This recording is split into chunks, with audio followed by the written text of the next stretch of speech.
lettre, le président américain a informé l'Union européenne des surtaxes qu'il comptait mettre en place au 1er août. Le montant fixé, 30% pour les produits importés. Comment riposter? Comment y faire face? On en parle avec nos invités. Et restez sur le plateau Catherine André, mais aussi Ronald Atto et Arthur Koenigsberg. Et on reçoit à présent Stéphane Manigol, président du groupe Éclore. Bonjour. Bonjour. Et Michel Ruimi, vous êtes économiste et professeur à Sciences Po et à l'ESCP. Bonjour. Bonjour.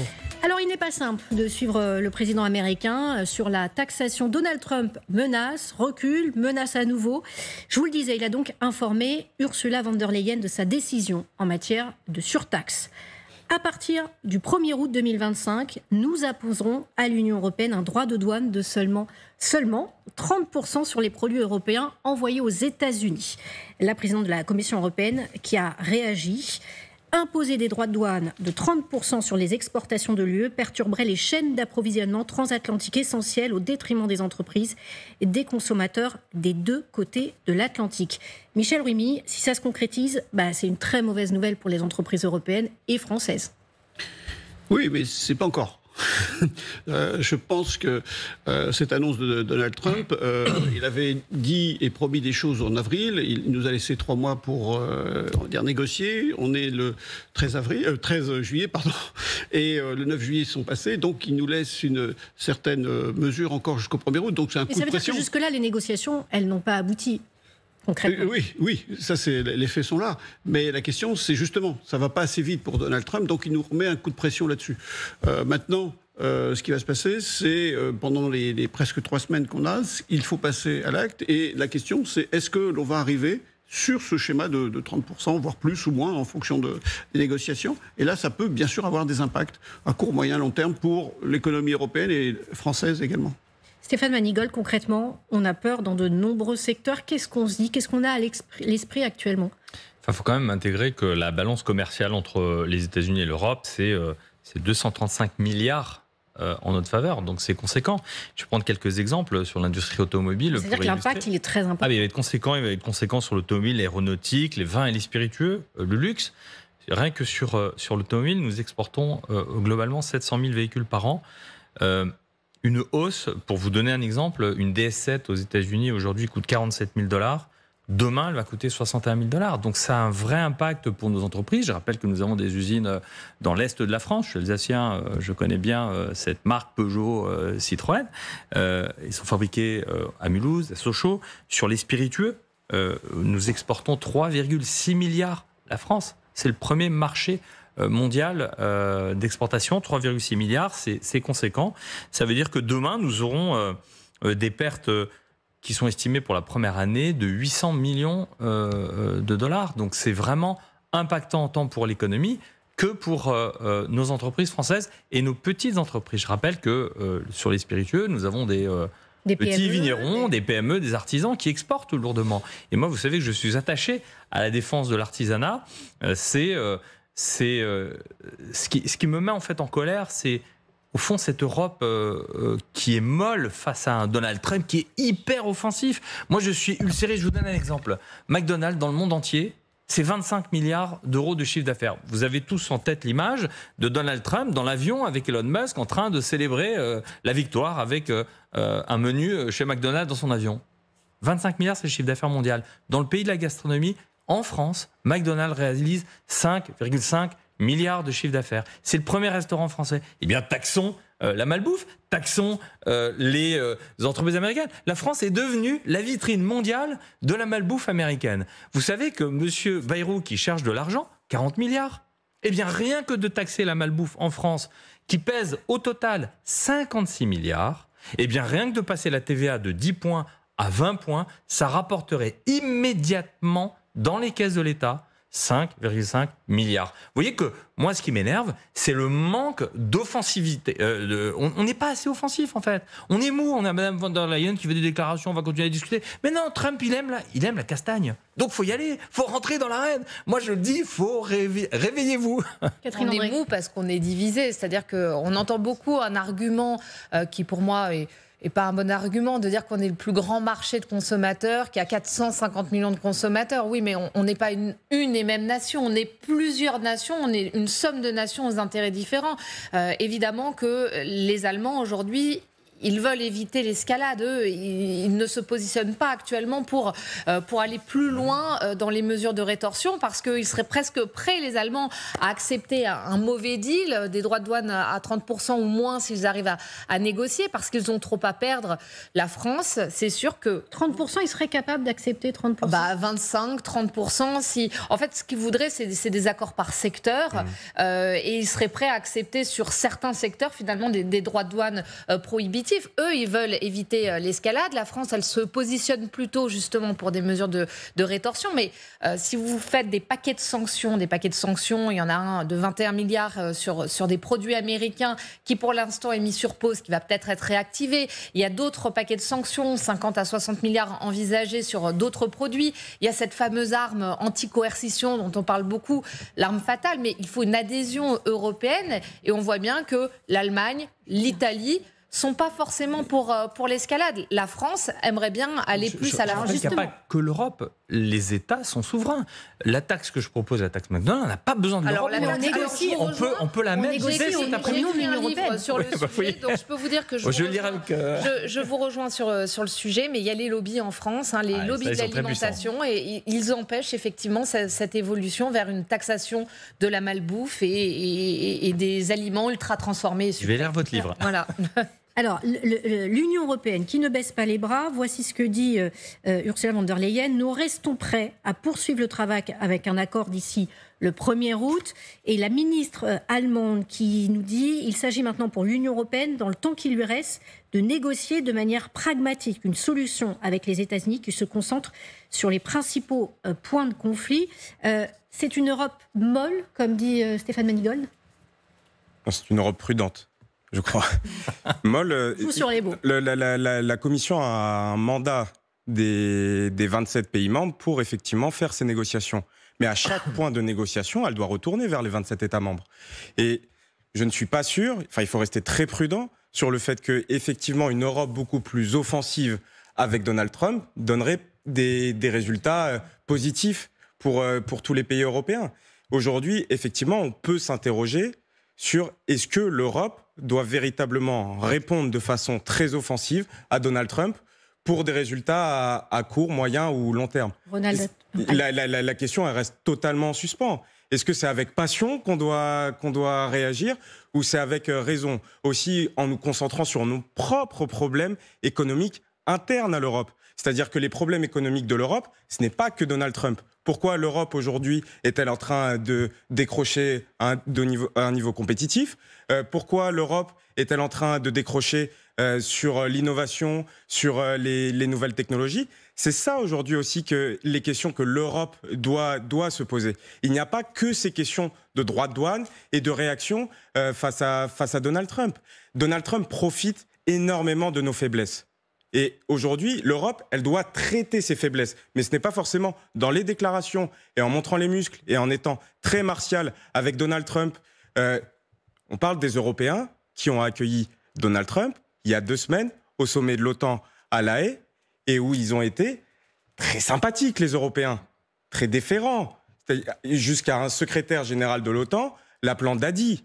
Je veux dire, et Donald Trump l'a en tête. On ne peut pas décrocher tout ce qui se passe au niveau géopolitique et économique et les faiblesses du continent européen et penser que l'Europe peut avoir une réaction véritablement martiale et montrer les muscles avec Donald Trump. Raison ou passion? Le caricaturiste Chapat a fait d'ailleurs une caricature très vulgaire de M. Rutte en dessous de la table en train de...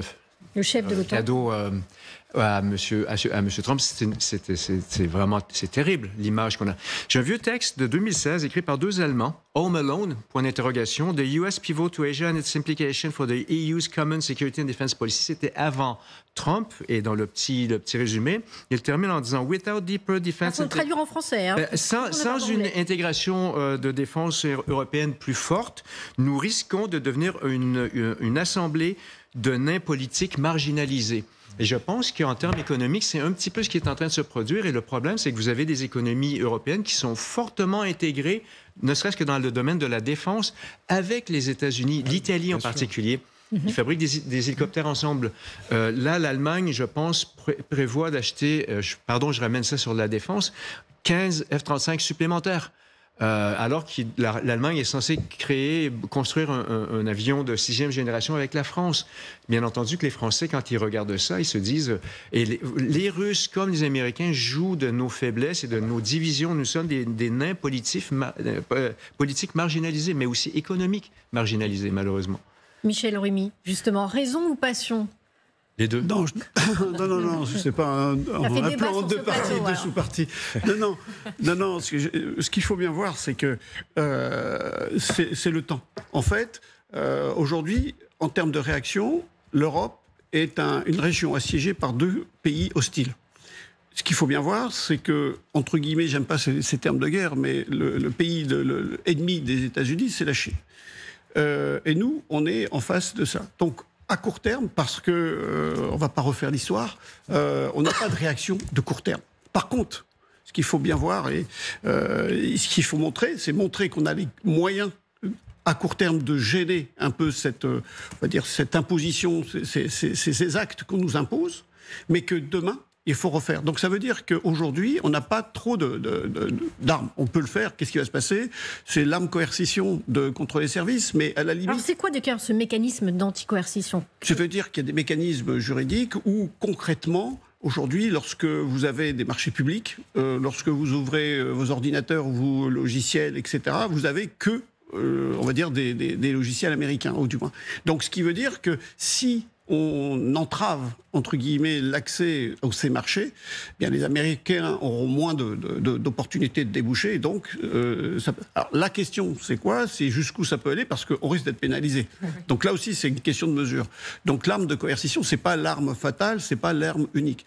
Je pense que ce qui vient aussi, quand je dis qu'il faut que l'Europe montre ses muscles, c'est que, à supposer qu'après le 1er août, on reste sur un statu quo, il faut montrer aussi ce que moi j'appelle un bouclier commercial européen, c'est de montrer la capacité de mettre en œuvre les décisions qu'on en fait. C'est-à-dire que concrètement, on nomme une commission ou une agence exécutive qui applique, mais sans passer par les 27. C'est-à-dire qu'elle ait une réactivité assez rapide. Et puis, dernière chose... On lui délègue, en fait... oui, mais ça montre tout de suite que... Parce que, en fait, les États-Unis jouent sur un peu notre désunion, entre guillemets, au niveau de l'Europe. Donc, si on lui dit, mais en face, vous avez un acteur qui va mettre tout de suite, ça peut changer. Et dernière chose, faut pas oublier que, comme je le disais auparavant, dans cette tension commerciale entre la Chine et les États-Unis, là aussi, on peut faire jouer dans les négociations la possibilité de trouver des partenariats ou de circonstances avec la Chine en me disant si on ne veut pas, si vous ne le faites pas, on pourrait être plus sympa, on va dire, avec la Chine, et ça pourrait être un moyen de pression. Ça ne veut pas dire que c'est des accords stratégiques, c'est uniquement des alliances de circonstances. Et là, ça peut poser... Brandir le fait d'aller voir, de s'ouvrir à d'autres marchés, ou en tout cas... Et donc là, ça pourrait montrer qu'à ce moment-là, on a des décisions, on a une puissance commerciale, on va dire, dans le sens d'action. Et puis derrière, je souscris totalement qu'il faut réinscrire après les objectifs européens, parce qu'il faut après s'émanciper de toutes ces 2 tutelles, on va dire ça comme ça. Alors Stéphane Manigold... Non mais vous avez raison, mais déjà dans la sémantique, on va juste reprendre les choses. États-Unis, ils sont unis. Europe désunie. Donc en fait, vous avez un bordel organisé entre 27 pays qui chacun a ses intérêts. L'Allemagne, c'est plutôt l'automobile. On va voir juste ce que dit Macron à ce sujet. Il faut réagir dessus. Lui aussi, il a réagi donc à ces surtaxes de 30%. Cela implique notamment d'accélérer la préparation de contre-mesures crédibles, y compris le mécanisme anti-coercition, si aucun accord n'est trouvé d'ici le 1er août. C'est un peu ce que nous disait Catherine. Lui, il est beaucoup plus dans l'offensive que les Allemands, par exemple. Et on n'a pas le choix. Emmanuel Macron, qui est ancien banquier d'affaires, sait que Donald Trump est un affairiste. Et que quand vous avez un affairiste, vous ne faites pas de réunions pour faire des réunions, de préparation, de commissions, de sous-commissions. Ça, c'est typiquement européen. On va se calmer. Un Grenelle. On va se faire des listes tout doux. On va faire plein de choses, des teams, des views, des machins. On va faire plein de réunions. Mais en fait, inefficace au possible. Face à un Donald Trump, il faut être offensif. Donald Trump ne connaît qu'une chose, c'est le rapport de force. Et quand vous avez une personnalité comme Donald Trump, qui chaque matin, quand il a une idée, quand il se gratte la tête ou autre chose, il se lève, il va prendre son petit déjeuner, il a envie de quelque chose, il n'en a pas parlé à ses conseillers, il va faire une annonce, il va faire un tweet et il va balancer ça sur la scène internationale. Mais d'ailleurs, il n'a pas lâché face à la Chine. La Chine n'a pas lâché. Et vous allez voir comment les marchés... Ils ont réussi à faire un accord. En plus, il a fait ça hors marché. Et on va voir comment les marchés vont se comporter dès la semaine prochaine. En France, c'est fermé, je crois, lundi 14 juillet. Mais on verra mardi comment les marchés vont se comporter. On va voir quelle réponse va y avoir derrière. Et puis, il changera certainement d'avis d'ici une semaine. Mais il faut être offensif. Ouais. Catherine André. Je suis d'accord. Bon, le problème de l'Europe, c'est qu'elle est attentiste. C'est-à-dire que vous l'avez bien dit, on est assiégé entre deux puissances qui ne respectent pas les règles de la concurrence. Nous, par contre, on veut être les bons élèves, on respecte les règles de concurrence. L'Europe des vertus.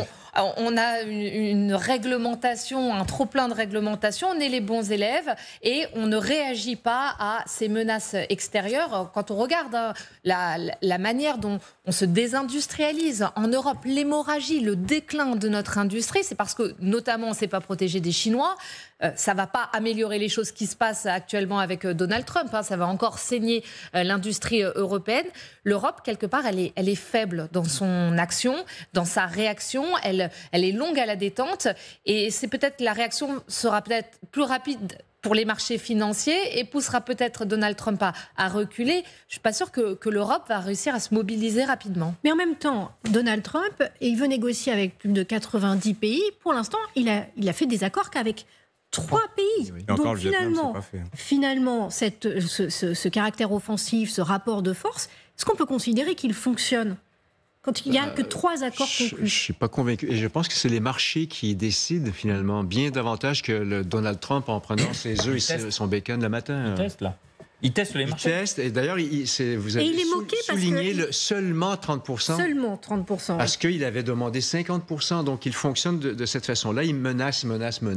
Il met la barre très, très haute. Et ensuite, il redescend. Il s'imagine qu'on va accepter 30%. Et il est appelé par de nombreux observateurs qui disent qu'il finit toujours par se dégonfler. Est-ce qu'on peut s'attendre à ce qu'encore une fois, finalement, il recule? Il a surtout montré qu'il était imprévisible. Et c'est ça que les Européens ont aussi à l'esprit. Il faut quand même lire toute la séquence des derniers mois de Donald Trump qui n'apparaît pas forcément en position de faiblesse pour les Européens. Là, effectivement, avec cette nouvelle annonce, il met un nouveau coup de pression aux Européens pour qu'ils cèdent sur certaines demandes américaines, notamment la taxe des géants du net et les géants du numérique. Il y a cette demande-là de Donald Trump aujourd'hui pour les Européens. Est-ce que les Européens vont répondre à cette demande pour faire baisser les droits de douane? La question reste complètement en suspens. Et vous parliez effectivement de la désunion des pays européens sur cette question. Nous n'avons pas du tout les mêmes intérêts face aux États-Unis. Les Irlandais, par exemple, qui hébergent énormément de services américains, eux, veulent absolument pas toucher. On parle d'instabilité, et vous avez raison, c'est même le Pentagone, même Exet, a été complètement surpris par la volte-face de Trump face à l'envoi de missiles patriotes en Ukraine. Quelques jours avant, il avait dit non. En une semaine, il a changé complètement sur le sujet. Donc, que doivent faire les entreprises françaises, Michel Rumier? On attend toujours? Non. Oui, on attend le 1er août, au moins. Après, on verra. La question qui va se poser, c'est qu'il y aura un ralentissement économique en Europe. Parce que, en fait, ce qu'il faut bien voir, c'est que l'Europe n'est pas touchée de façon égale. On va avoir l'Irlande, l'Allemagne, l'Italie, la France, les Pays-Bas. C'est eux les principaux pays qui vont être touchés. Et puis en France, on va avoir des régions. Ceux qui sont touchés par les... Donc ça va être la Normandie, la Haute-France et le Pays de Loire. Donc ce qui va se poser comme problème, c'est quoi? On va avoir des grandes entreprises et petites. Moi, ce qui m'inquiète, c'est les petites. Parce que ça vient s'inscrire dans une fragilité où il y a eu beaucoup de défaillances d'entreprises, il y a le chômage qui monte. Alors ici ou là, on risque d'avoir des ralentissements de vente, des baisses de vente, et donc après des sanctions financières, dans le sens où les entreprises risquent de tomber en faillite ou en difficulté. Donc là aussi, ça peut poser ce type de problème de ralentissement économique, mais la France sera moins touchée que l'Allemagne. Il nous reste 20 secondes. Je rajouterais l'Île-de-France qui connaît le plus gros taux de défaillance aujourd'hui des entreprises sur le plan national. Donc l'Île-de-France est lourdement touchée, alors qu'on avait quand même cette espèce de bulle économique. Donc la rentrée, je pense, va être costaud en septembre. Bon, en tout cas, on se donne rendez-vous au moins le 1er août pour voir si ça sera véritablement appliqué. Merci à tous.